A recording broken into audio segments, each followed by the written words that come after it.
This is USVI News, your Virgin Islands connection. Hi everyone, thanks for joining us for USVI News. I'm Emily Matson. We begin today with some good news on coronavirus case counts here in the territory. After weeks of surging numbers in St. Thomas, it appears positive case totals are going down. There are currently 87 active COVID cases throughout the territory, with 62 on St. Thomas, 22 on St. Croix, and 3 on St. John. During his weekly briefing, VI Governor Albert Bryan Jr. addressed those declining case counts, as well as addressing some new grim news for Lime Tree Bay Refinery in St. Croix. Our USVI News' Ali Born-Vanek brings us all the details. Emily, there are several updates from Government House when it comes to COVID, as well as another big headline about Lime Tree Bay. The Commissioner of Health shared that we are seeing the numbers go down, especially in St. Thomas, which currently stands at 62 cases. However, she emphasizes that things can change from week to week, which is why the territory needs to stay aware and vigilant when it comes to health. We recently announced the preliminary identification of the B.1.1.7 COVID-19 variant, also called the UK variant. A total of 19 of the samples sent came back with the preliminary result. B.1.1.7 variant is more contagious, but not necessarily make those exposed sicker with the virus. Yale University expected to provide confirmation to us by Wednesday, June 23rd. Our epidemiology hotline remains open 7 days a week from 8 a.m. to 10 p.m. for callers to report suspected cases of COVID-19 at 340-712-6299 or 340-776-1519. And another big topic and headline was the governor announcing that Lime Tree Bay is laying off 271 employees due to the EPA shutdown, as well as cash flow issues. You know, this project is over a year behind, and it is 100% over budget. While the EPA shutdown order is scheduled to end in mid-July, and all indications were Lime Tree would be ready with the mandates to meet that, there are conditions that, if not met, could prolong the closure beyond that point. We managed to keep this refinery up and going. As you know, last year we struggled with some very trying times during COVID, where almost at one point we wanted to shut the construction work down, but we worked it out. We continue to work with them, their investors, and the EPA to restart this important economic engine, not only to St. Croix, but to the Virgin Islands. Last week, I had a meeting with EIG Chairman Blair Thomas, trying to assure the investors of the support for the safe restart of this refinery. As you know, EIG is the principal investor in the refinery right now, and that that restart. But to no avail, the refinery has represented that they are unable to maintain the current workforce until there is greater certainty regarding the timing of their restart. No money coming in, it's going to be hard to keep employees on.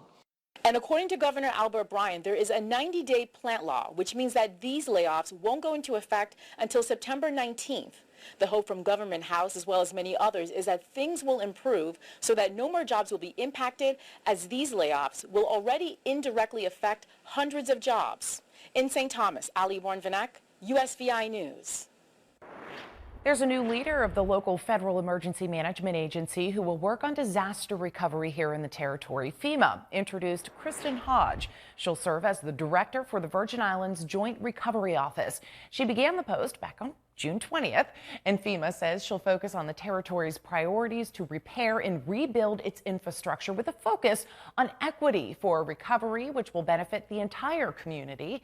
FEMA says Director Hodge's experience with FEMA's public assistance program will allow her to support the development of projects to rebuild housing communities, medical facilities, the power grid, schools, roads, and public buildings, with an emphasis on mitigation measures to strengthen a legacy of resilience here in the territory.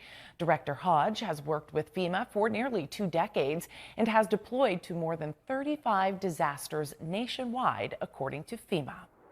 In St. Thomas, police there are investigating a double homicide that happened over the weekend in Smith Bay. Friday night around 11:20. 911 got a call from someone who heard multiple gunshots and saw a man down. VIPD arrived on the scene here to find 2 gunshot victims. One man, identified as 42-year-old Camille King Jr., was dead on the scene. Emergency crews rushed another man to the hospital where he later died from his injuries. His identity is being withheld pending notification of family members.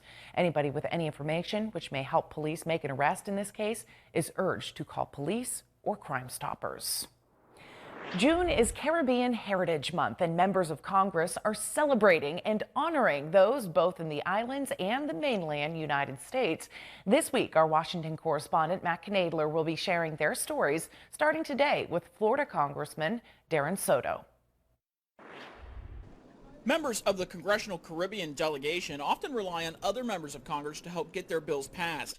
And Florida Congressman Darren Soto is often a go-to. We have a close relationship between Florida and the Caribbean. We style ourselves as part of the Caribbean, and so many folks in Central Florida are of Caribbean descent, whether it's myself being of Puerto Rican descent, Jamaican, Haitian, and Bahamian or Cuban or Dominican. So many of those populations are in our areas. Soto is the lead House Democrat behind the Puerto Rico statehood bill, but his work goes beyond that. For Caribbean American Heritage Month, we've already highlighted several of our constituents, from entrepreneurs to doctors to other key local heroes.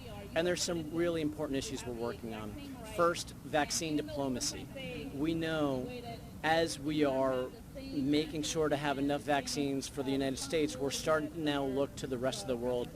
And the Caribbean needs to be a priority for vaccine diplomacy, making sure that the United States is helping get the Caribbean vaccinated. We saw in Jamaica just recently, they had a huge spike. Soto is on the House Energy and Commerce Committee, so there is also a focus on trade, allowing some of the Caribbean's most famous products to be enjoyed around the world. Everything from music and food products and spices to rum and beers. There are so many different types of products that we in Florida love to enjoy that come from the Caribbean. So commerce is a big part of it. In Washington, Matt Knadler, USVI News, the Virgin Islands Connection. A Royal Caribbean cruise ship is now sailing on a test cruise. Freedom of the Seas departed from Miami on a simulated voyage Sunday, which is being done to test health and safety protocols laid out by the CDC. Hundreds of passengers, including Royal Caribbean employees, are participating in this test cruise. The voyage comes after a federal judge last week sided with Florida in its lawsuit challenging a CDC order that shut down the cruise industry for more than a year because of the pandemic. The judge's decision makes the CDC's rules on Florida-based ships merely guidelines. Royal Caribbean cruise ships employees spoke with reporters before the ship took off, and needless to say, they were very excited about it. I needed to get out. I'm vaccinated. I haven't, I've been very healthy. I'm very healthy, thank God. And I just need to get out and see my friends and see my work family. I'm feeling very excited overall. A little just apprehensive, not because of the cruise, just because I haven't packed for a trip in a long time, so I kind of forgot. Hopefully she has everything she needs. Well, this week might be a good time to find a deal with Amazon and other major big box retail stores trying to one-up each other on summer sales events online. Ahead of Christmas in July, retailers are pushing the Black Friday of June. We actually have 2 million deals available for our Prime members this year. Amazon's annual Prime Day sale taking place now. June 21st and 22nd will face more competition than ever this year. It just became so incredibly successful that other retailers have started to copy it and kind of, hitch onto that wagon. Target's Deal Days and Walmart's Deals for Days both kicked off on Sunday, a day before Amazon's sale. Best Buy, Kohl's, and others are also promoting sales. As we all know, when there are more retailers in the field, the more consumers can win because you'll have more choices. Some highlighting their sales are no membership required, a dig at Amazon's Prime Day, which is only available to Prime members who pay $119 per year for a membership or sign up for the 30-day free trial. We'll have new deals every hour for customers to take advantage of. Limited time deals that may encourage impulse purchases. You should definitely have a list of things you're potentially interested in and not just search around the site looking for something to buy. Once you have your list, Deal Analyst suggests reviewing advertised discounts and comparing them across multiple retailers before you check out. It really pays to do your research ahead of time and know what you're looking for. Building a strategy as retailers start the summer's biggest battle of sales.